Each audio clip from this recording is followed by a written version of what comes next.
Wel, ni wedi edrych ymlaen yn fawr iawn am y diwrnod yma, diwrnod 6 dydd Iau. Da ni'n dechrau ben bora fel hyn allan ar y môr ar y surfboard, so mae'n lot o chwerthin yma wan. Mae yna lot o ni'n disgyn i mewn i dŵr. Dwi'n meddwl bod fi'n mynd i ddisgyn gos mae'n balans i'n bob man. So, edrych ymlaen, diwrnod 6. Diolch yn fawr.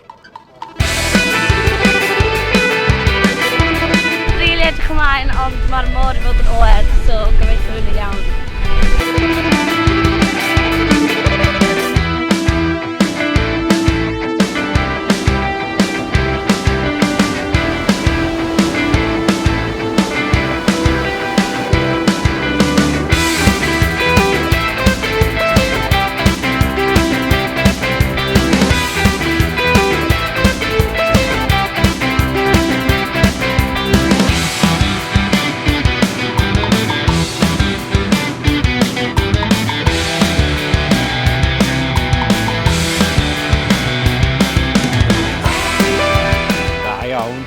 Bren yn y tonau, dwi'n meddwl.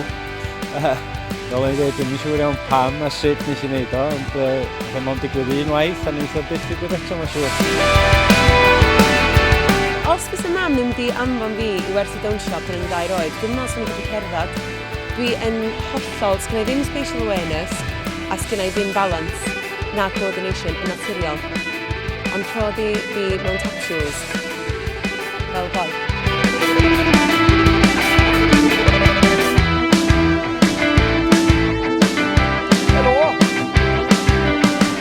Mae'n drwych a dweud fi mae'n trwsys i sychu'r ffenest.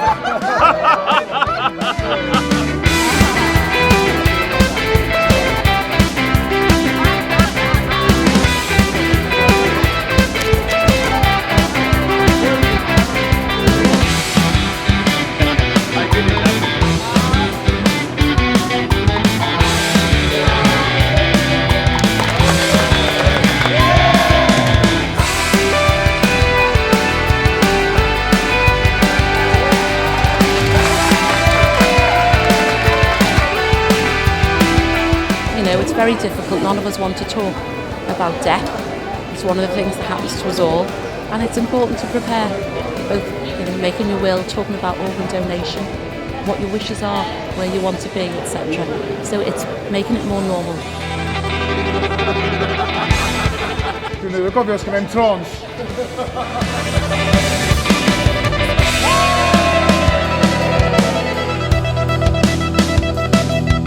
Thank you so much for helping us today. We're looking forward to see the AM sweat on those bikes. Diolch yn fawr.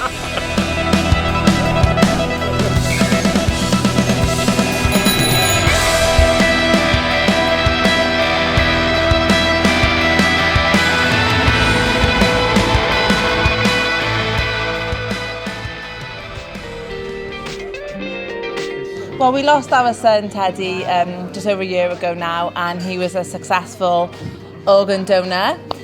So we're here helping the guys create some awareness for organ donation, about the changes that are about to happen, just trying to make a big fuss about it all so that people get talking.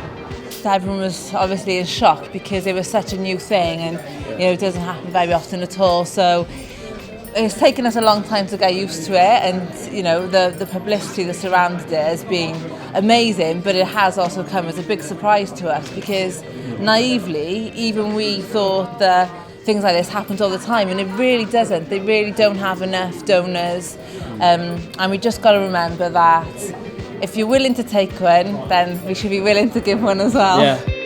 This is helping us. This is helping us grieve. It's helping us, kind of move on, and Teddy's journey is a part of this now, as much as anything. That's how we feel. Yeah.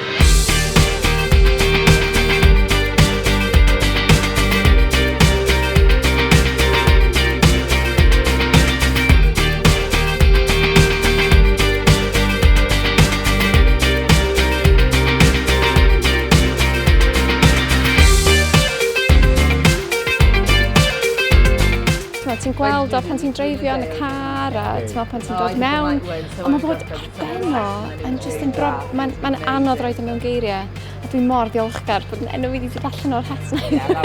Oedd y lygfa'n ffantastig, o'n eich gweld yn rili bell ag amazing. Ond oedd yn neis gweld y lleid yn gwylod a bach o sing-song.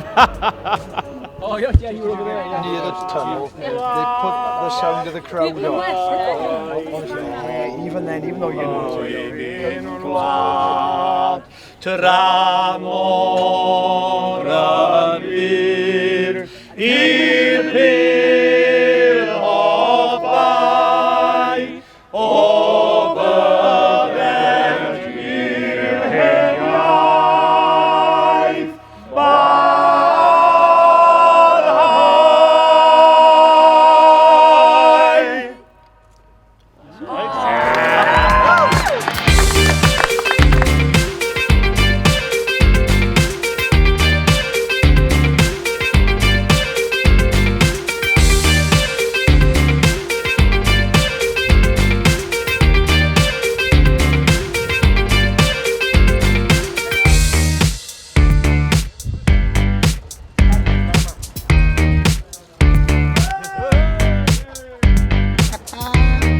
brilliant. Maen nhw wedi llwyddo i tynnu bobl mewn i'r sgwrs ac i sgwrsio da nhw am rhywbeth pwysig i ni yma yng Nghymru, rhywbeth pwysig am y dyfodol, a dwi'n jyst yn gwerthfawrogi'n fawr y gwaith maen nhw wedi wneud.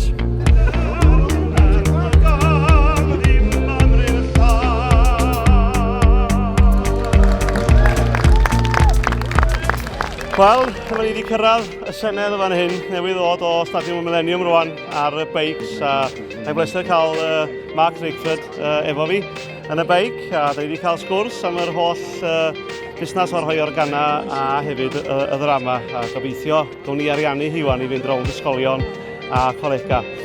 Ond, ydyn ni wrthi, cofiwch fynd at yn safle wenu, cylchdaith.cymru, a cerwch i'r dudalen Just Giving, a cyfrannwch at Gronfa Elen os gwelwch yn dda, mae'n achos bendigedig. Diolch yn fawr chi.